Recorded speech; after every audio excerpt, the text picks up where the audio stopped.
maanta khilaafka la isu hayaa waxa uu yahay war waxaan idhi waddanku doorashaha aado Jubbaland gobolay ka tirsanay maanta gobol dhan yaa Malaysia la soo ururiyay intii gacanta loo geliyay yaa maamulkii dawladda iyo ciidankii iyo dhowr iyo 10 sano dadkii dagaalka ku jiray intii laga soo bixiyay yaa waxa la yidhi qoladana maamulaysa oo maxay maamulaysaa doorashada soo socota inay wax ka qabado kuraasta taalaha qaada waxa yaa aqbalay xilli labada dhinac ee Jubbaland iyo dawladda federaalka ee Soomaaliya ay isku fahmeen arrimaha la xiriira hanaanka doorashooyinka ee dalka ay uga qabsoomayaan gobolka Gado iyo Jubbaland ayna ku kala aragti duwan yihiin si adag waxa soo baxaya go'aamo adag oo ka imaanaya xagga madaxtooyada Soomaaliya macluumaad laga helay ilo ku dhow labada dhinacba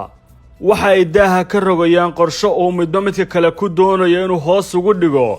heerkiisa siyaasadeed waxayna dhammaantood arrimahan ku wajahan yihiin gobolka Gado oo ay Jubbaland diidan tahay in lagu qabto doorashooyinka iyadoo aysan maamulaynin Axmed Madoobaha Jubbaland wuxuu toddobaadkii hore hoosta ka xariiqay in Jubbaland ku qaban doonin doorashada dawladda federaalka ee Soomaaliya haddii aan gobolka Gado lagu wareejin gacanta maamulka Jubbaland laakiin waxaa taasi diidan qaar ka mid ah xildhibaanada laga soo doorto oo taageero ka helaya madaxtooyada federaalka waxayna u arkaan Axmed Madoobe halis weyn oo mustaqbalkooda siyaasadeed ku wajahan gaar ahaan oo kula dagaalami doono kuraastooda toddobaad ka hor dawladda federaalka ee Soomaaliya waxay ku eedeysay Axmed Madoobe inuu la kulmayo cadaadis uga imaanaya Kenya kaas oo yoolkiisu yahay inuusan aqbalin in Gado lagu qabto doorashada xubnaha ka soo jeeda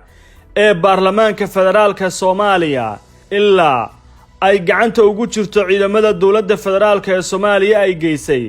laakiin Jubbaland way diiday dhammaan eedaha la xiriira qadiyadan Axmed Madoobena waxa uu sheegay inaysan Kenya u yeerin karin arrimaha ku wajahan doorashooyinka hadda waxa banaanka u soo baxaya in 48 saac ee nagu soo wajanay golaha wasiirada federaalka Soomaaliya u fariisan doonaan kulan caadi ahayn kaas oo ay diiradda ku saarayaan sidii go'aamo looga gaari lahaa Jubbaland xogaha aan helnay waxay cadeynayaan inay golaha wasiiradu ka doodi doonaan qodobo ay ka mid yihiin in lagu dhawaaqo in Kismaayo iyo Jubbaland oo dhan aan lagu qaban karin doorashada xubnaha baarlamaanka ee labada gole doorashada dhow loona baahan yahay in laga wada tashado dawladdu waxay wada tashi ugu yeeri doontaa odayaasha dhaqanka ee ka midka saxiixayaashii 135 isim ee soo xulay baarlamaankii 2012 ayna doonayaan dawladdu inay dhageysato weeyaan aragtiyooda ku aadan qadiyadan oo la isugu keeno Muqdisho iyo qodobka saddexaad oo in dawladda federaalku u aqoonsato gobolka Jubbada Hoose goob ay gacanta ku hayso dawlad shisheeye oo ay ula jeedaan Kenya oo kula joogitaanka ciidan xooggan iyo adeecida amaradeeda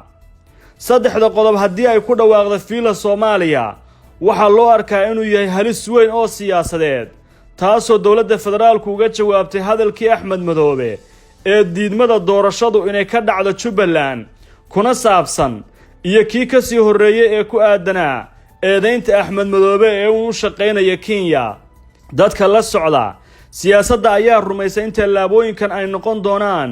kuwa mar kala irdheeya dhinacyada awoodda u leh arrimaha doorashooyinka Soomaaliya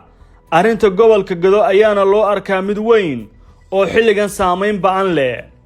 fiila Soomaaliya waxa la rumaysan yahay in tallaabooyinkan ay u qaadayso si ugu yaraan gorgortan siyaasadeedka ee ugu dambeeya uu noqdo in Axmed Madoobe loo daayo doorashada Kismaayo balse uusan waxba dood iyo door ah ku yeelan doorashada gobolka Gado waana arrin kale oo siyaasadaysan Puntland ayaa laga filan karaa dhankeeda inay ku mowqif noqoto Jubbaland waa sida ay sheegayaan xogaha soo baxaya balse saddexda maamul ee kala ah Hirshabeelle Koonfur Galbeed Galmudug iyo gobolka Banaadir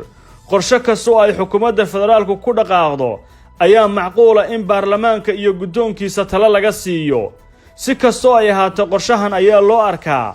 wareegii ugu dambeeyay ee jihada iyo jidka u sixi doona doorashooyinka wali odlan ee 2021